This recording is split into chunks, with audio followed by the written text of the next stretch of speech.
Hi, I'm Leo. I'm a jack of all trades, master of some, and I'm making a film. I'm in the third year of a 3-year degree in stop motion animation.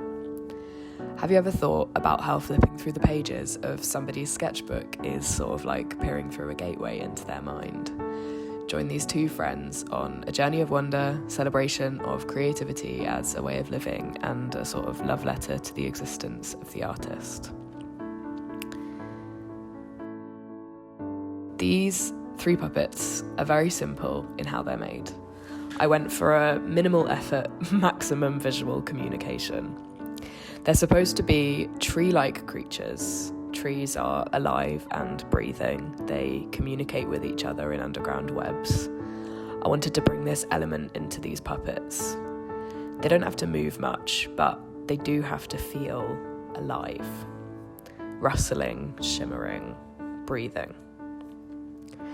I'm inspired by the weird and wonderful worlds artists manage to let spill out of their minds and into the world we live in. The saturated colours and wacky world of Pee-wee's Playhouse and the intensely concentrated but magical realms of Michael Gramry's Libet. I find myself drawing the same thing over and over, but it looks slightly different each time. So, bearing this in mind, I decided to make these guys. They are caterpillar-like, worm-like, butterfly-like, tree-like, and all of those traits mixed into one giant stop-motion, tiny to us, breathing thing. In my mind, they're about 30 metres tall, but in reality, they're 30 centimetres tall. But who says how tall I am, eh? These are incredibly simple puppets. They're comprised of soft foam circles, their radius gradually getting smaller and smaller towards the head. They're held up by one wire skeleton and everything is hot glued together. Because these don't really have to move much, I decided to make them as simply, cheaply and quickly as possible, and then it dawned on me. How on earth was I going to solve the problem of how shimmery I wanted them to be when they were to move? After realising I didn't have the next 3 years to cut out thousands and thousands and thousands of individual scales, I went to the laser cutter to do it for me. 3,000 or so scales cut in a matter of hours. Thank you, modern technology.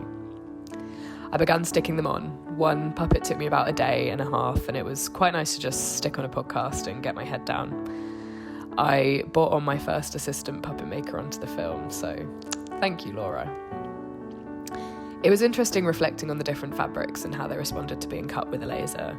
I found that fabrics that had a high level of polyester or nylon in them, so plastic-based, the heat of the laser would melt the plastic and seal the seams, which made the scales lie flatter, and they were more rigid and less likely to curl up. I found that fabric that was blended with wool had softer edges, so was more likely to fray, and because no components of the makeup had been melted and set by high heat, they were more likely to curl up and were a lot softer and more forgiving to animate. I used very pale lilac fine corduroy, and this one worked great for the effect I wanted. It curls up and holds its shape slightly when curled. The velvet was tricky, the seams were sealed and more rigid, and it is quite flimsy and doesn't really hold its shape very well when curled. So, the conclusion is, to have scales that curl slightly, hold their shape and can be animated, I would use a cotton polyester blend. Here's some of the testing with some of the fabrics under the camera. I was really pleased with how they appear to sort of breathe and rustle.